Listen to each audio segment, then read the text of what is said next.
I never thought a single glance could change everything. But that's how it started, with my fingers brushing against someone else's in the dark, a touch so light it should have been nothing. Yet it felt like everything. My name is Alex. I'm 42, a businesswoman who spends more time in airport lounges than in my own living room. I built my career on control, tight schedules, sharp decisions, and keeping my heart locked away where it couldn't cause trouble. Michael, my stepson, had been part of my life since he was 12. He was 24 now, tall and quiet, studying architecture, while his girlfriend Elise brought color into our careful little world. Elise was 25, an artist with dark wavy hair and a laugh that made rooms feel warmer. I had always liked her too much. I would soon learn. That evening I came home a day early from a conference in London. The flight landed late, and my heels clicked softly across the marble lobby of our high-rise. I wanted quiet. I wanted my own bed. I never expected to find them on the couch. The living room was dark, except for the flicker of the television. At first, I thought the lights had simply gone out. Then my eyes adjusted. Michael and Elise were wrapped in each other, completely lost in the moment. His hand rested gently on her waist. Her fingers curled around his arm. Their bodies moved together in a slow, private rhythm that belonged only to them. I stood frozen in the doorway, suitcase still in my grip. A hot wave rolled through me. Shock, yes, but something else too. Something that made my breath catch when I looked at Elise.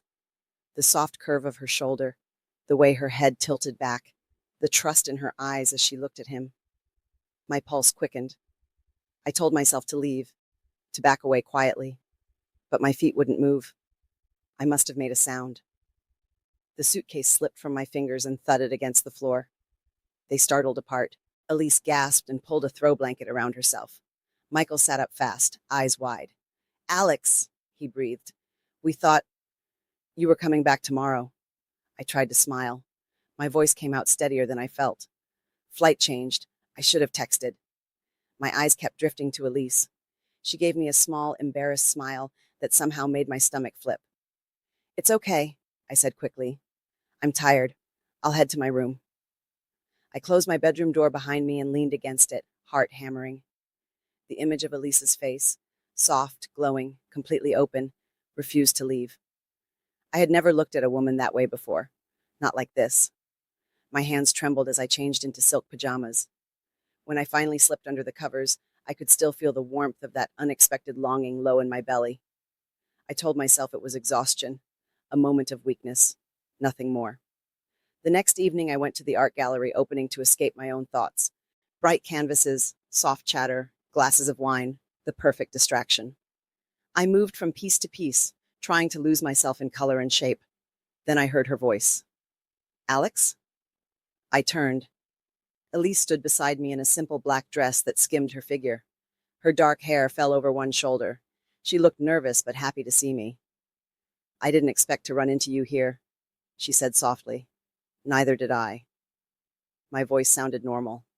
My pulse did not. We stood shoulder to shoulder in front of an abstract painting full of swirling blues and golds. The colors reminded me of the way the city lights had looked from my window the night before. Beautiful and impossible to hold. We talked.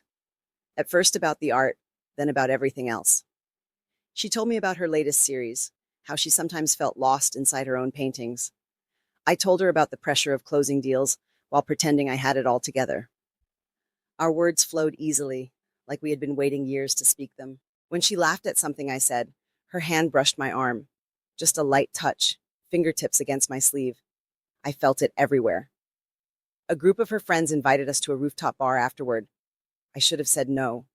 Instead, I heard myself answer, "I'd like that." The bar sat high above the city, fairy lights strung overhead, the skyline glittering like scattered diamonds.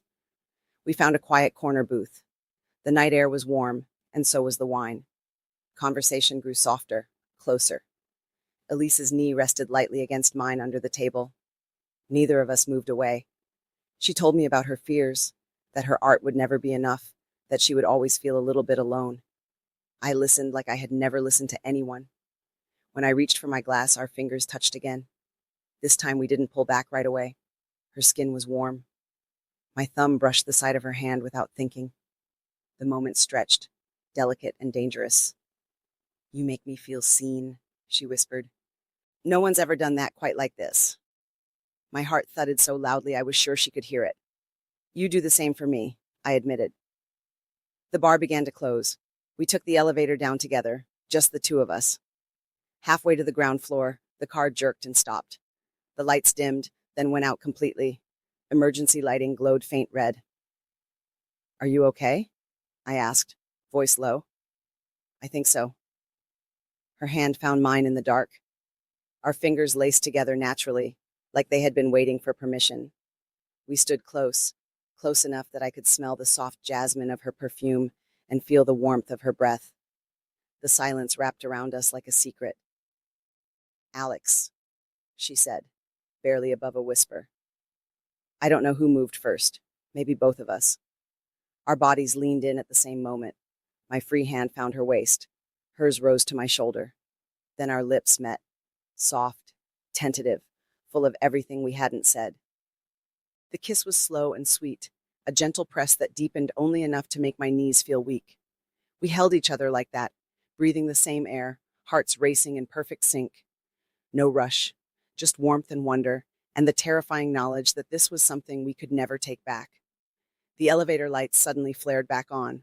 We stepped apart, flushed and breathless. The doors opened on the lobby. Neither of us spoke until we reached my building. Coffee? I offered, voice shaky. Just to talk. She looked at me for a long moment. I'd like that. We went upstairs. In my apartment, the living room felt different now, charged, aware. Elise hesitated at the door, eyes drifting to the couch where everything had begun the night before. I saw the memory cross her face. I never meant for any of this, I said quietly. She stepped closer. Her fingertips brushed my lips, silencing me gently.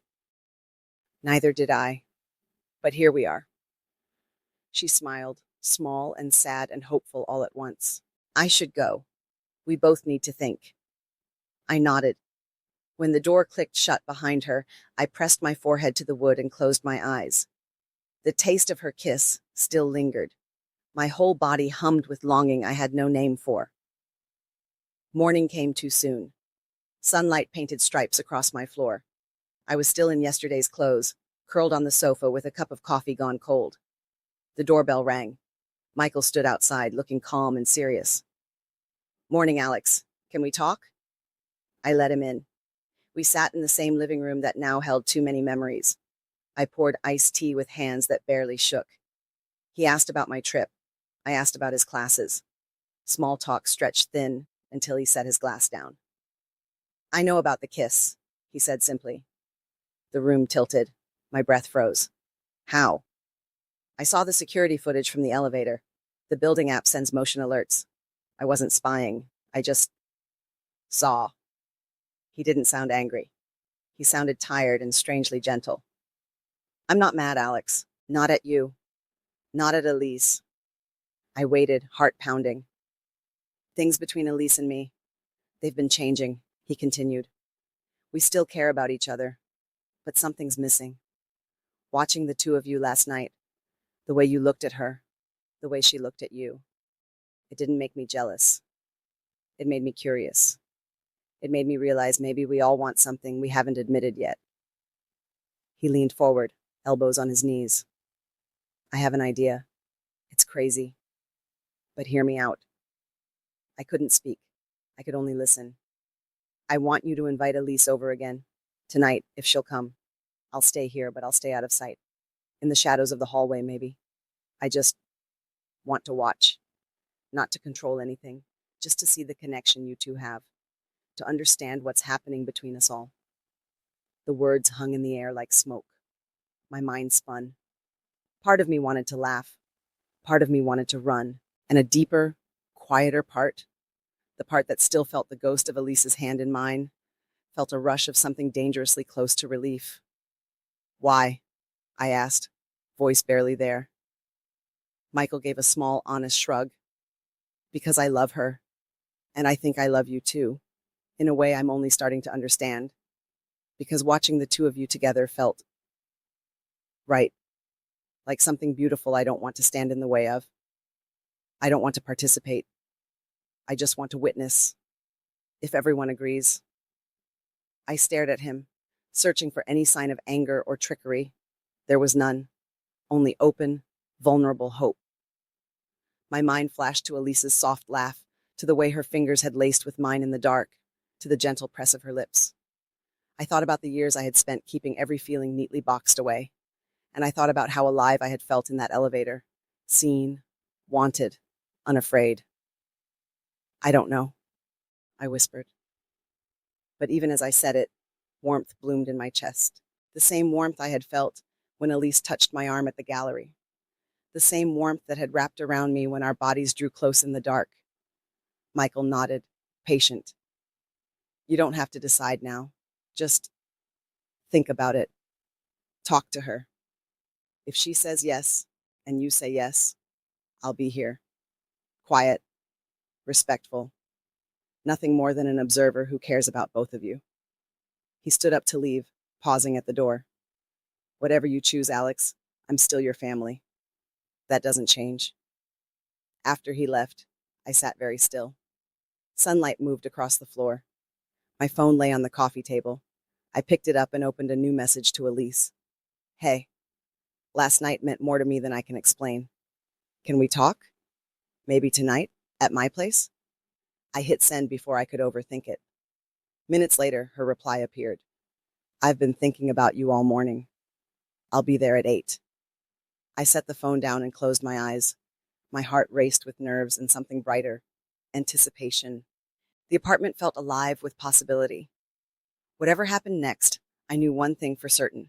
The careful walls I had built around my heart were already crumbling, and for the first time in years, I didn't want to rebuild them. The hours until 8 stretched long and sweet. I changed into a soft blouse and linen pants, comfortable, open, ready. I lit a few candles, not for romance, but for warmth. When the doorbell finally rang, I opened it to find Elise standing there in the same black dress from the gallery, eyes bright and uncertain. Hi, she said softly. Hi. I stepped aside. She walked in, and the air between us felt thick with everything we hadn't said yet. We sat on the couch, the same couch where I had first seen her with Michael. The memory hung between us, gentle now instead of shocking. I told her what Michael had said, every word. I watched her face carefully, ready to stop if she looked uncomfortable. She listened without interrupting. When I finished, she reached over and took my hand. Our fingers laced together exactly the way they had in the elevator. I'm not angry, she said. Surprised, yes, but part of me feels relieved, like someone finally named the feeling I've been carrying. She squeezed my hand. I care about Michael, deeply. But last night with you, it woke something up, something beautiful. We sat like that for a long time, hands linked, breathing the same quiet air. Then she asked the question I had been holding inside. Do you want him to watch? I looked into her eyes. Only if you do. Only if it feels right for all of us. She smiled, small, nervous, excited. I want to try. With you. Knowing he's there. Caring. Not judging. It feels honest. I lifted our joined hands and pressed a soft kiss to her knuckles. Then we'll try. Together. The evening unfolded slowly, like a flower opening to moonlight. Michael arrived quietly and took his place in the shadowed hallway, just out of the living room's warm glow. We could sense him there, a gentle, steady presence. Not intrusive, protective somehow. Elise and I moved to the center of the room. No rush, just us. I brushed a strand of hair from her face. She leaned into my touch. Our arms slid around each other in a slow, natural embrace. Foreheads rested together, then noses, then lips. The same soft, wondering kiss from the elevator, only deeper now because we had named it. My hands rested on her waist, hers curved around my shoulders. We held each other close, bodies swaying gently like we were dancing without music. Every touch carried care, every breath carried trust. We kissed again and again, slow, sweet, full of longing that had waited years to be seen. I felt her heartbeat against mine. I felt the warmth of her skin through thin fabric. Nothing more was needed. The connection itself was everything. From the shadows, I heard the faintest sound. Michael's quiet exhale, not of jealousy, but of wonder. It didn't break the moment. It completed it. Later, when the candles had burned low, Elise rested her head on my shoulder. My arm stayed around her. We looked toward the hallway and smiled softly at the silhouette we could barely see. "Thank you," I whispered, to both of them. Elise kissed my cheek. "This feels like the beginning of something honest." Michael stepped just far enough into the light for us to see his gentle expression. "It does," he agreed. "For all of us." I didn't know what tomorrow would bring. I didn't know where the three of us would land. But in that quiet living room, with Elise's hand in mine and Michael's caring presence nearby, I felt something I hadn't felt in years, completely, beautifully alive. And for the first time, I wasn't afraid of where the feeling might take me.